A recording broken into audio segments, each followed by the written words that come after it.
Florence Nampijja avudde ku BBS TV. Uliriza bulungi. Florence Nampijja avudde ku BBS TV nga amazeko emyaka 10. Nenze kyenjagala okukola kumwebaza. Nze gwe mulaba nasoma mawulire. Nasoma mawulire nagasomera Mengo. Naye omuntu okola ku TV namalako emyaka 10.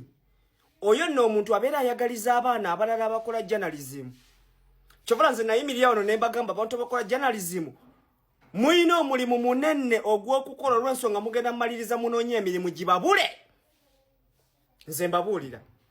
Mugenda nnoonya emirimu gibabule kyokka nga wasoma kukola ku TV, wasoma production, wasoma kamera, byonna nga wabisoma naye ogenda nnoonya omulimu gukubule. Ogenda kumbuza lwaki?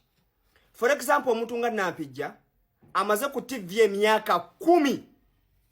Kitegeeza ekifo kyalimu akibaddemu emyaka 10 nga buli mwaka waliwo asomerera ekifo ekyo nga takifuna for 10 years. Andi nze nasoma mawulire kati mbabuulira. Solution yerichi. Use social media. TikTok egenda kuleetera CEO okukunoonya. Okole ekyo kye wasoma nga togenze kusaba mulimu kubanga CV yo bonagitwalayo bagenda giuza bagisuule mu kasero. Abaana basoma journalism mulabye temuyina we mugenda kukola.